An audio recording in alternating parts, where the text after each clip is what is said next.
Well, welcome everyone back to the Sean Trey Show. I have a really interesting guest with me today. And would you like to tell people who you are and a little bit about what you do? Hi, everyone. I'm Monica Brown, and I'm from Johannesburg in South Africa. I'm an architect of transformation, as I call myself. That's Before this, I was called a certified troublemaker for good. So you can imagine what do I do? I always stir the pot and always start the trouble, and then I'm there to facilitate everybody that's fighting till we get a solution.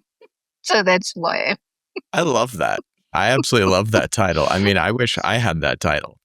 Um, let me ask you this: what started you down this path of helping people transform? I think it started with myself. Just to give you a little bit of background, I how do I put this? Okay, I'm going to start again.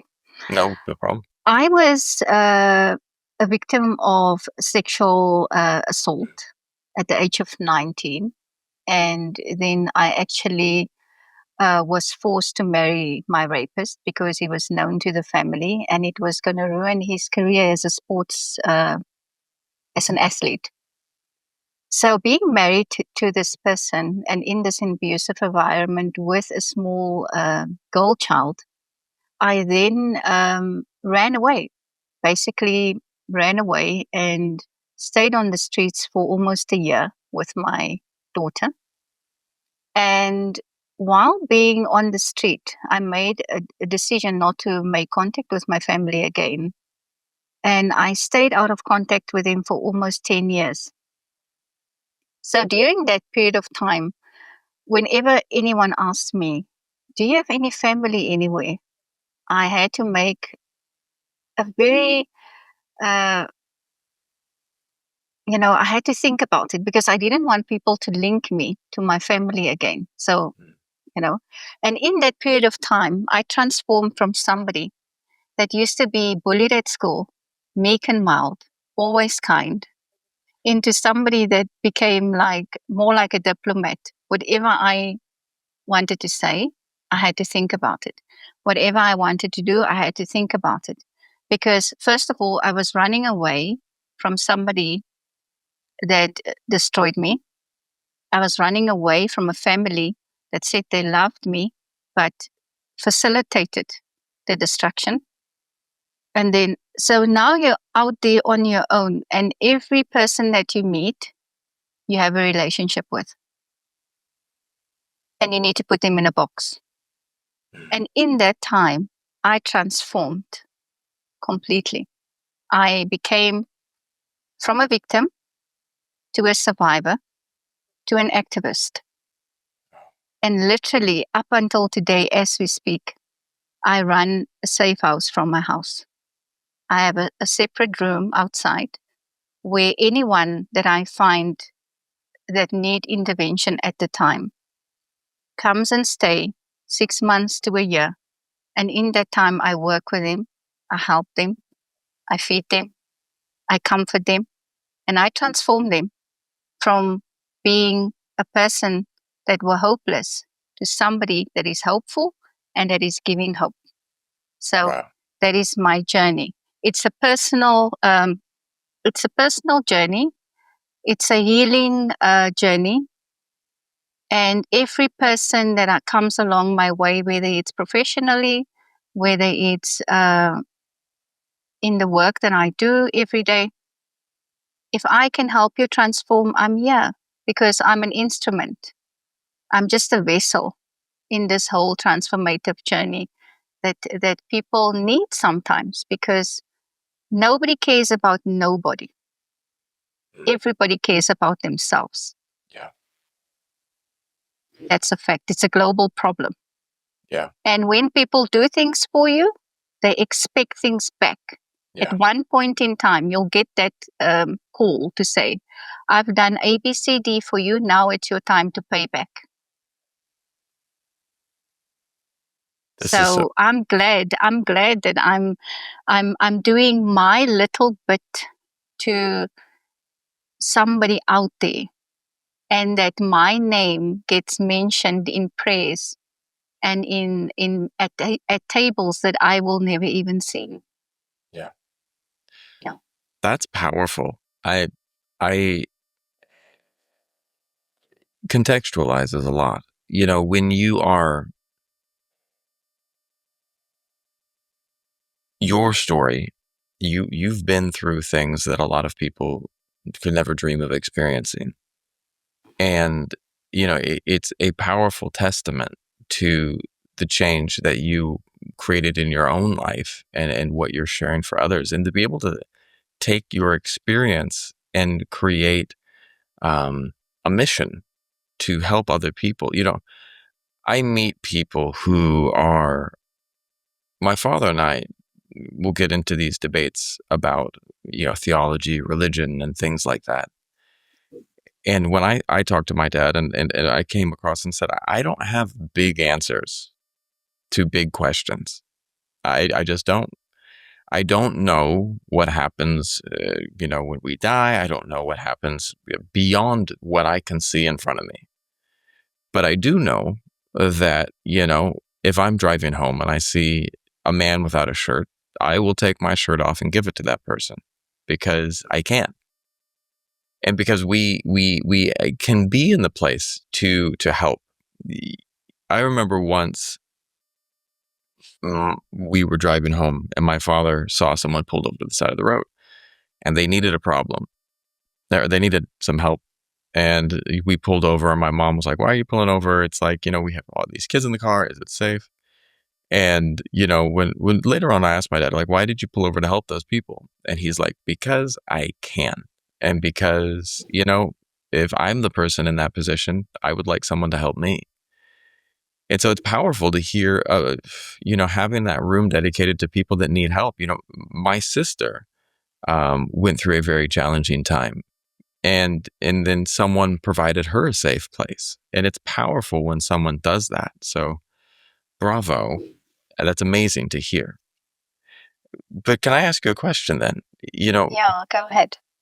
When you start helping people, when someone comes through the door, the real change in someone's life isn't always easy. What are some of the things that you do to help these people see their own potential? Because sometimes they can't even see it.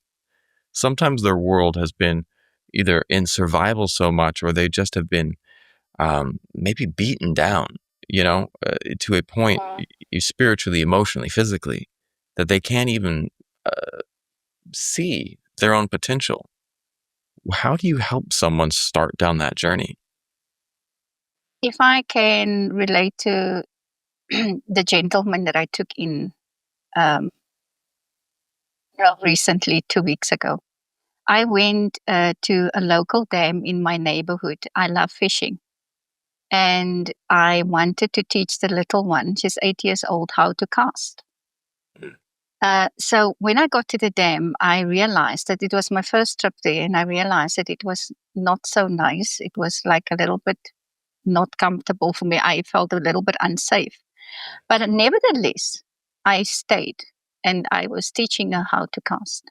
And this young man or this gentleman came to me and he said, this is not a safe space for you. This is South Africa. Anything can happen. And I said to him, thank you for the warning. We are very close to the road and whatever. And something about him, um, I don't know, it's just something about him wasn't right. And then I said to him, if you don't mind, if you've got nothing to do you mind sitting here by us for a while? We will leave soon. And while sitting there, he started telling me a story. He started telling me that he lost everything in life and that he was actually living in the bushy area near the dam. He's been sleeping there for the past 6 months. And this is a white gentleman, right? We are in South Africa. This is a person that, to many of us as South Africans, would be seen as a person of privilege. This is a person that if he tells you he lost everything, you should be rejoicing because of all the history that comes with the country. And But because I grew up in an environment where we were never subjected to racism or color or something, because my dad was a police officer and he always had this saying that no matter who you meet or who you help, they hail from somewhere. Mhm. They belong somewhere and they deserve respect, no matter who they are. And I have been carried that in the 50 years of my existence. I've been carrying that with me. And that's a driving force behind what I do. So this man, I came home and I looked at the storeroom that was, I had some things in it. And I said, okay, I cannot really at this moment afford to take somebody in, but let me try and see how I can accommodate, because I can see that this is a man that is a father to someone. This is a man that is a brother to someone. This is a man that at one point in his life meant something to someone. Yeah. And because I work a lot with men that deal with mental health problems, um, I said to him, okay, this is what I can offer you. First, he came every day at a certain time to pick up a meal.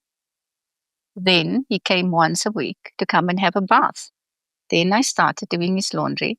And to the point now where he's here staying with me, with us as a family. And but to come back to your question, if you take anything, or even an animal, a dog, that you a stray dog, for instance, and you take that dog into an environment where it's cared for, it's loved, it's fed, it's warm, it's comfortable, that same stray dog will turn into the most loving dog you'll ever imagine. So the same with a person. When a person goes through a period in their life where they lost hope, your first port of call as a change agent is not to remind them where they come from. Is for you to help them visualize where they're supposed to be. And the time that they are experiencing at the moment is only a stepping stone. It's only a moment, but that is about to change. And that is what I do. I do not take people and tell them, listen, you come now from the streets. You are a homeless person. You don't do that. You tell them you had your time on the street. You got some experience from what it's like to be on the street. Now you have an opportunity to change. You have an opportunity to heal. You have an opportunity now to make a difference. And when you actually have that conversation with somebody, you actually, most of the time with me, they break down and they say these words: thank you. Thank you for caring. Thank you for caring enough to take the step that nobody takes.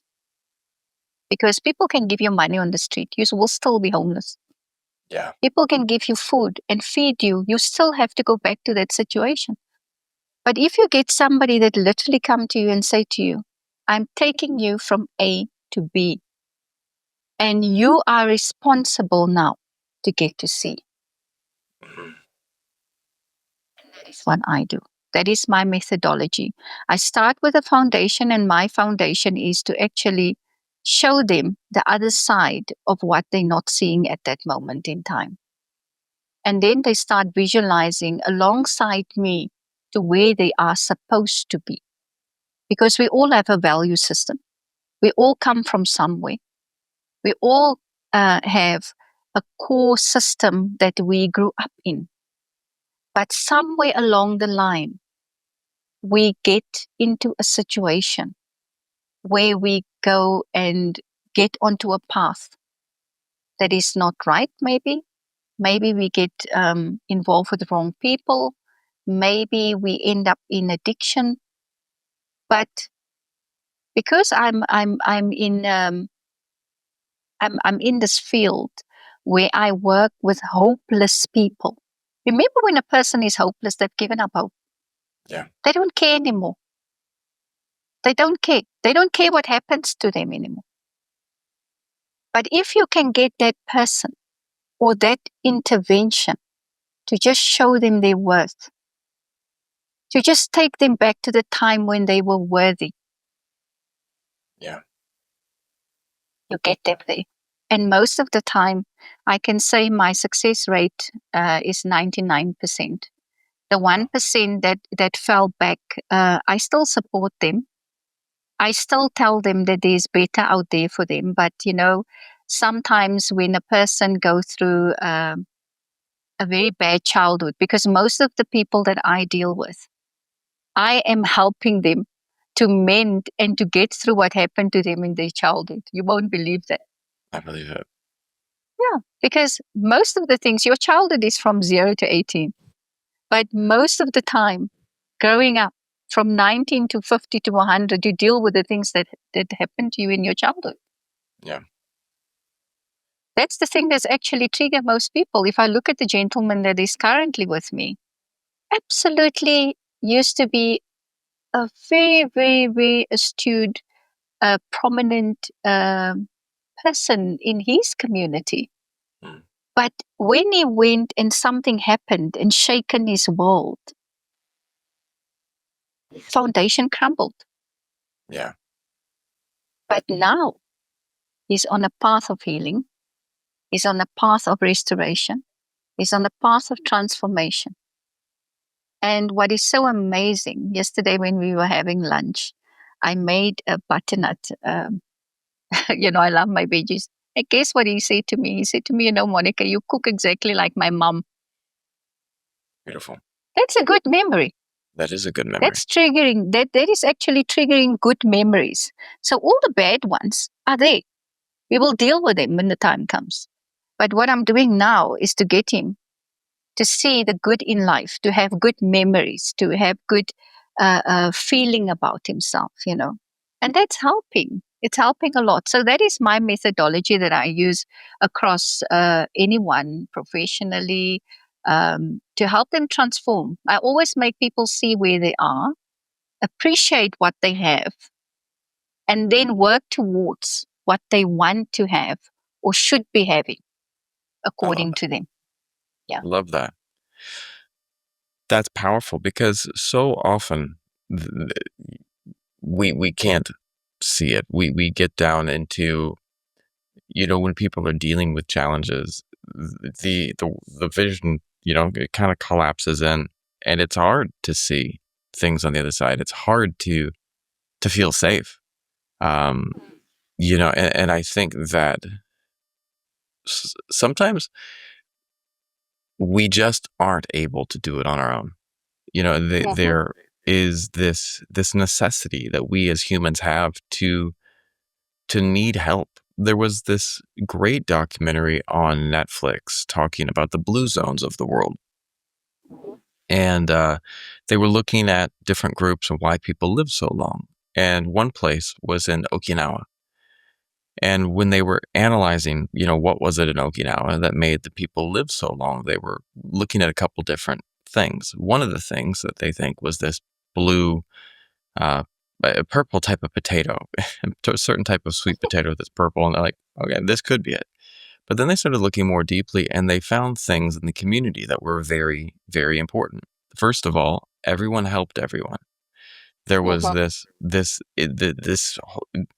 belief in the community that no one was needing to deal with anything alone. So if this person over here was dealing with some financial struggles, the whole community would raise money to help that person because they believed that they were important and that their part in the community was important and that they didn't need to deal with anything alone. And this sense of community was something that whenever they interviewed people in that community, they said, is this helpful? They're like, it's beyond helpful. And we though live in a very fragmented world. Social media has drawn people closer, but yet actually it's driven these deep divisions. I was walking somewhere yesterday with my daughter, and a woman was looking at herself in the phone as she tried to cross the street and almost got hit by a taxi. Yeah. And I was just like, this idea of looking up at the world and seeing the world around us was less important than just staring. And I'm not trying to get into a judgment of social media, but what I am saying is that we live in this very fragmented world, and to see people come back, and it's interesting because I hear about people that are religious in one form or another, and I believe this, I believe this.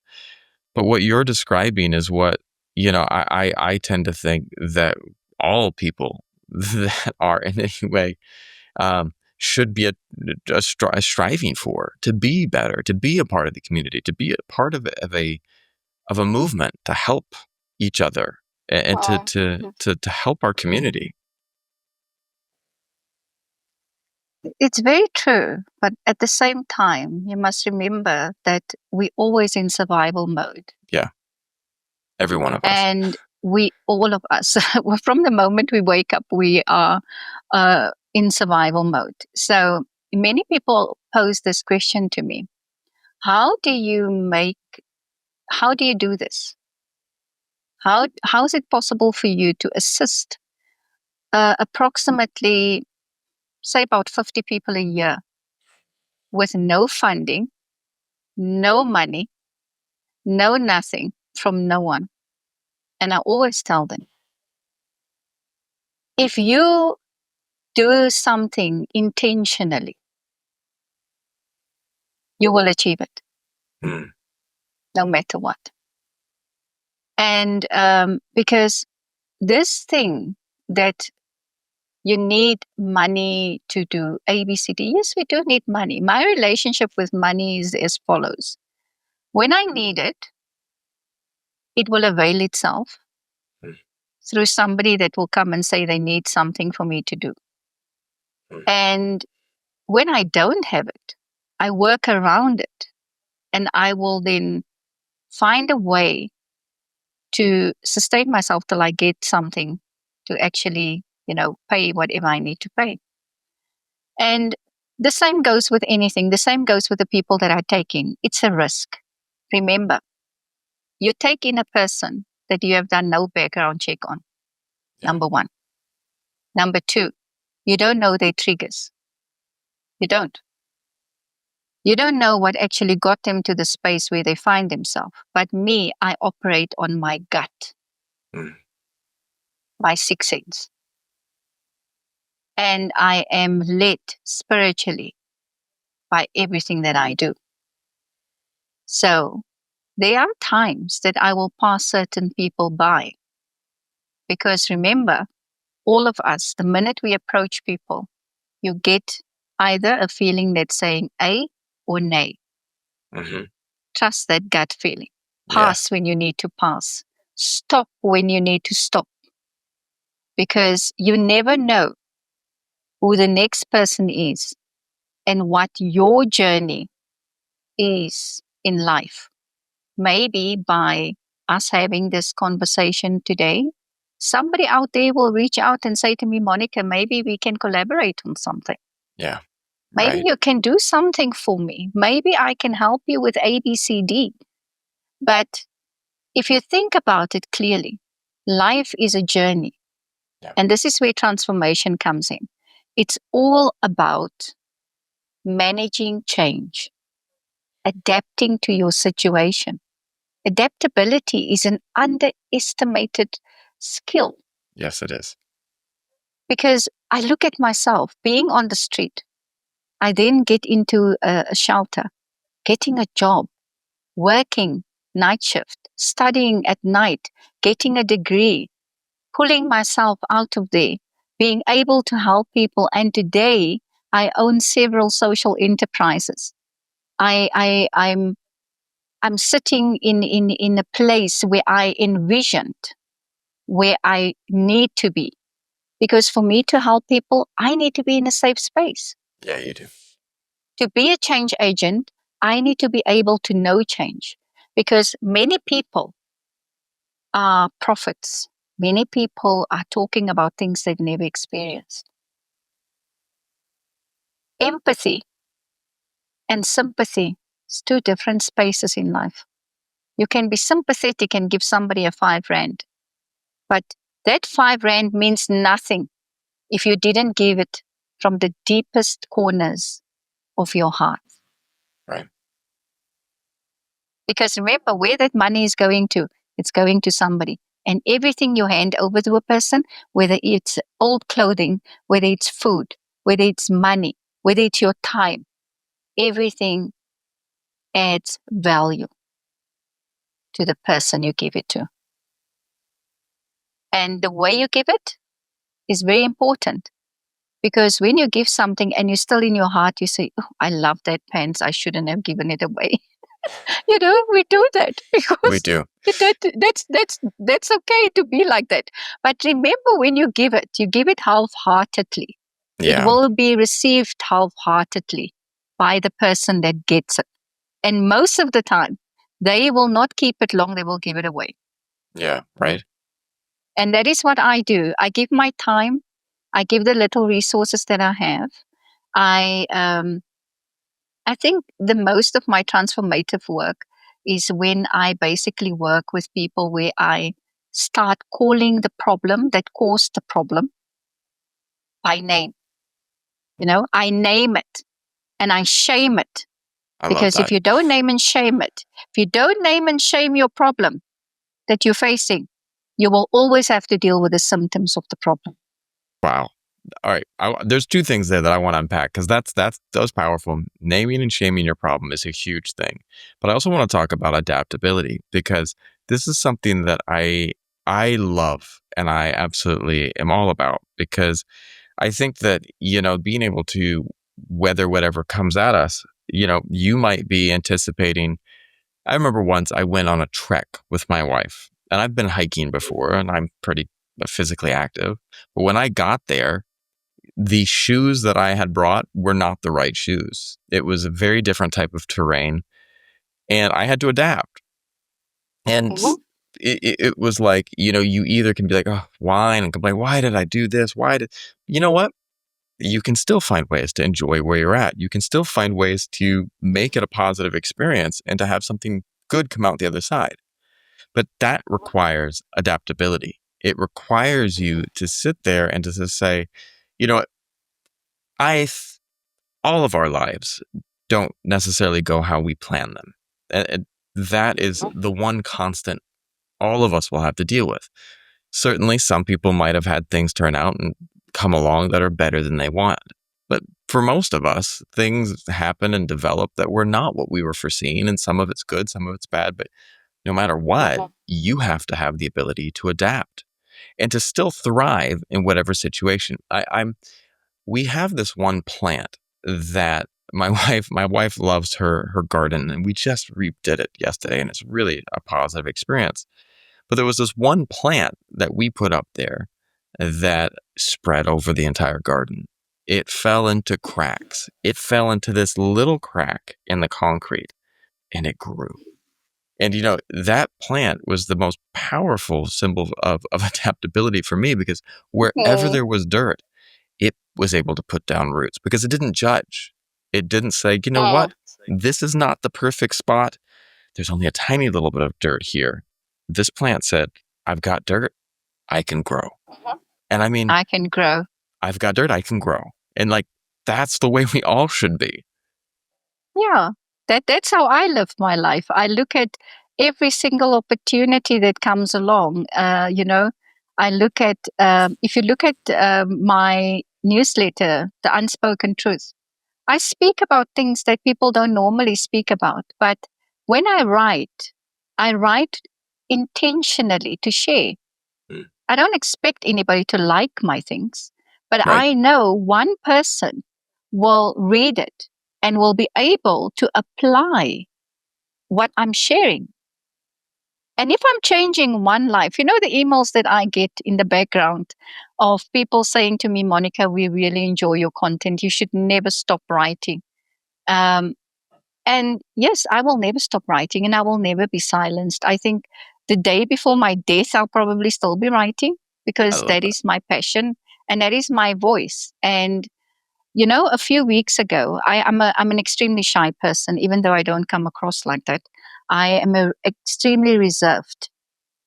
And then I was sitting and I woke up and I normally get up, I have my cup of coffee. And the message that came to me that morning was, this is your time.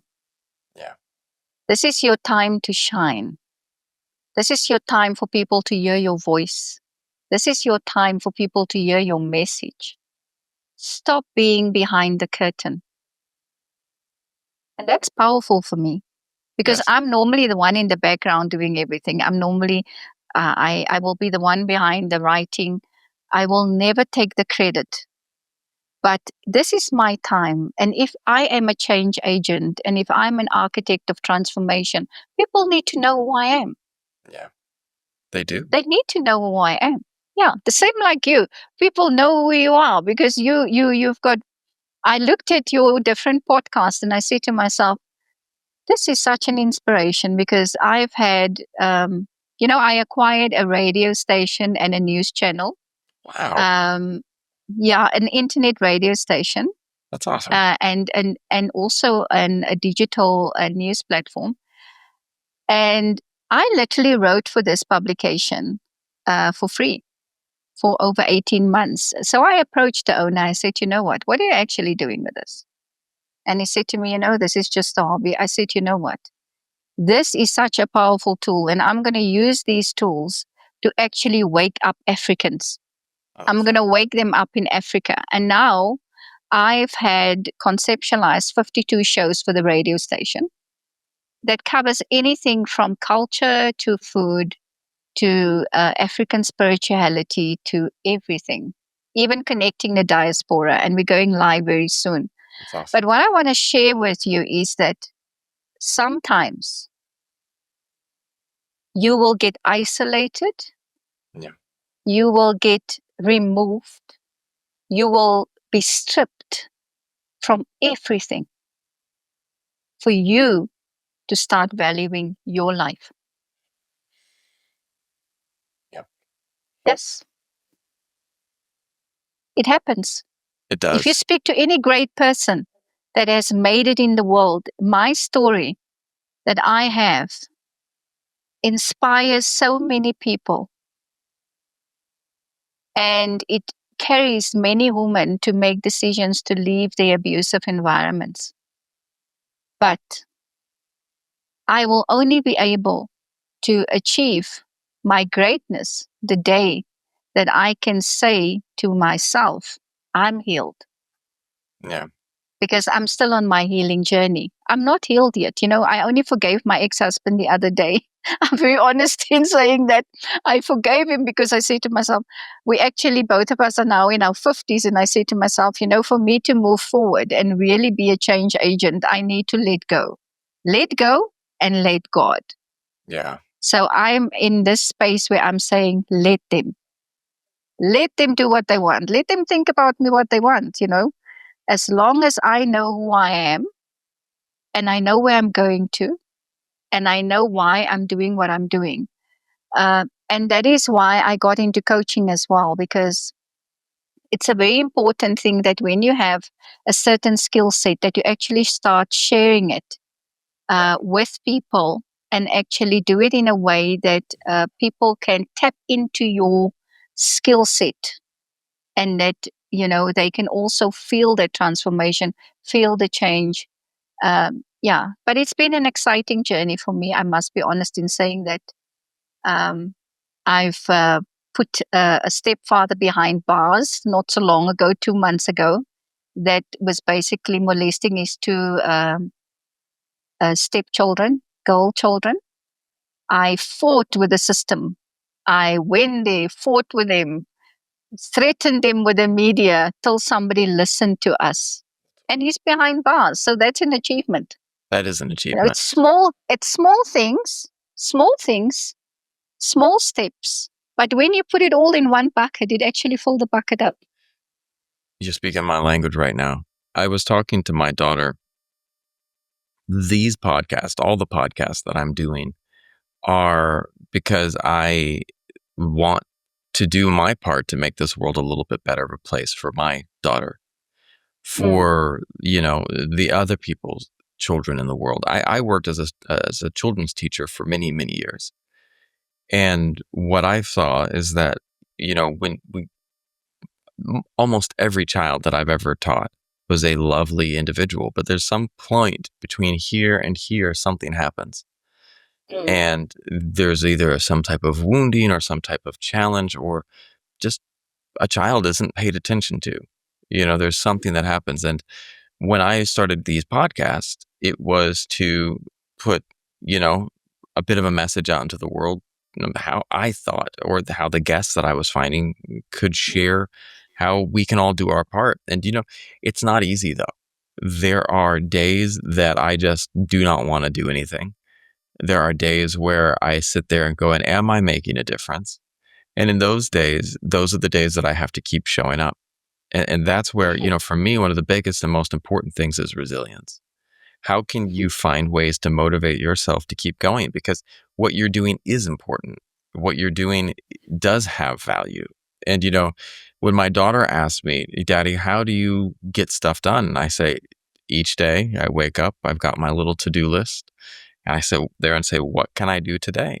Because when you see the greatest of things, whether it be, the Great Wall of China or the Colosseum in Rome or whatever thing you're looking at, and it Mhm. looks huge, it looks gigantic, people forget that it was built one brick at a time, At a time. Yeah. one brick at a time. And that's what I do. That's my philosophy in life. I help one person at a time. I take one call at a time. I listen to one friend at a time. I love And sometimes when I get to bed, um, I said to somebody the other day, when I get to bed, I'm sometimes feeling so exhausted that. because what I do most of the time, I listen. I never speak really. I listen, Mm, and just that listening part get me to help so many people. You know, so my granddaughter, funnily enough, she calls me Sergeant Major. I love So that. I asked her the other day, why do you call Oma Sergeant Major? She said, Oma, you are so structured. You are, when certain things needs to be done, you will tell me, do this, and you forewarn me that I'm going to get a hiding if I don't do A or B. So, but I think this child is an ancestor, to be very honest with you, because she's 8 years old, but the things she speaks to me about sometimes is like she's 80 years old and have the wisdom of a king, I you love know, that. really. Yeah. So when she told the teacher at school that I'm Sergeant Major, they thought that I was abusing her. Oh, really? And then, yeah, I mean, really, when you think about it, the army always get associated with discipline and Yeah. strictness and things like that. So I said to them, no, we've got rules in the house. And even anyone that comes and visit know the house rules because it's quite visible when you enter. So if you overstep the rules, there is some punishment that goes with it. I take away ABCD if you don't do that. I take away that if I don't do that. Because what I'm doing is I'm preparing her for the real world. Yes. I Can I comment on that? I have I teach at a university, and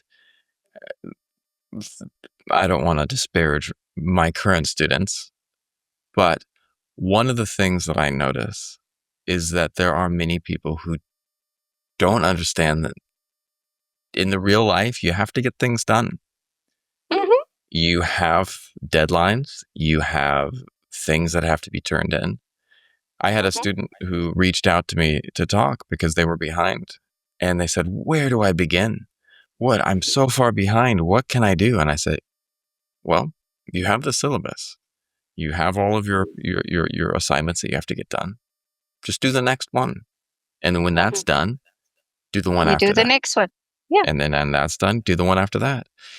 And I sit there and their creativity for excuses as to why they're not able to get things done are fascinating. I just want to sit there and say, if you could take that same level of curiosity, of creativity, and Yeah, put it, and apply it to your work. It will be it amazing. would be amazing. It would be the best That is work ever. that is what I say to people every day. If you apply all the time that you put into scrolling on TikTok, Yes. scrolling on Facebook, scrolling on all the nonsense channels, Yes. even getting involved in all these addictions, if you take that and you actually apply it to good things in life, you would be an amazing person. Yes. But what do? You choose. You choose not to do certain things. And from the moment that we wake up, we have to make decisions. Yes. Am I going to work today? Am I going to do this? Am I going to do that? It's decisions, decisions, decisions that is leading to choices and that people end up where they are today. Yes. That is what life is. Did you ever, when I was younger, we had a very, I haven't seen them very much anymore, but I just don't see many kids reading these days. But there was a type of book that was a choose your own ending book. Mm, And one mm, of the things that was interesting to me was because normally you read a book and then you get the end of the story. But when I read these choose your own ending books, one of the things that fascinated me is that certain choices resulted in a bad thing happening to the character. And I didn't like that. So I went back and I said, well, hang on. Where did we go wrong? What was the decision that was made that turned the mm, story out so bad? And I would go and I said, well, let's go back to the first choice I made. And I went a different way and I read the book again and read to this different ending. I didn't like that one so much either. Well, let's go to this other decision. And mm, finally, it would help me start framing that these little decisions that we make can have these very powerfully different outcomes. And I love those mm. books for that. And I don't see them around much anymore, but it I was don't, I also don't. No, I haven't now. seen them around. But you know what I do a lot when I work with children in particular? Because I do get children clients. Remember, I'm a gender based violence activist. Yeah. And I turned my organization into a social enterprise. So now I'm a consultant. Okay. Yes, I'm a consultant. I go in, I consult, I see where I can help. But that is only for businesses and organizations. But 20% of the money that I make goes into my organization where I help people and help families Yeah. free of charge, right? It's beautiful. So when I work with these children, I get a lot of complaints about parents saying their children are so ill disciplined. The child becomes the parent and the parent becomes the child. We see that a lot nowadays, Hmm. where the child will come into the home, literally abuse the parent verbally. Verbally. I'm talking about 16, it's even starting at 14, 15, 16, that age up. They come from school, they verbally abuse the parent. The parent immediately becomes submissive. Wow. The child becomes dominant, right? So Hmm. now the roles are reversed. So whatever the child wants, the child will demand and the parent will give. So when I step in, the abusive environment has got to the point most of the time where there's physical abuse. The parent is broken down to the point where the parent is now the victim and the child is the perpetrator. Wow. And children are so manipulative. Children are the best manipulators in the world because when you step in and they find out that the parents seek help, they become what? The victim and Hmm. make the parent the perpetrator. And for Hmm. you to be able to unpack that and to actually identify who is the real perpetrator here, you need to spend time and you need to have a set of methodologies that you use to actually get to the core problem. You So have to that's take part care. of the transformation journey. I have to work every day, different spaces, different places, and I have to apply whatever the transformation process is at the time. I need to adapt to the situation, to the current circumstances, and then apply a different set of skills. How can people look you up and find more information about what you teach, or what you do, and what you offer? They can just, I have a website. Can I give it to you? Please do. It's www.monicabrown.online. On there, you can basically just see who I am, what I do, where I have my talks. We now busy upgrading it so that I can have a daily dose of Monica blog that I'm going to start, That's awesome. where I will daily share what my thoughts are, what I'm doing, where I'm going, whatever. And yeah, so you can find me on there. And then on LinkedIn, you can easily just, as you found me, I think I'm all over the place. A guy asked me the other day, "Do you actually sleep with your LinkedIn on? What do you do?" I said to him, "You know what? I have a content plan for Yeah, every social media platform that I have. you I have know to. exactly what I'm putting out.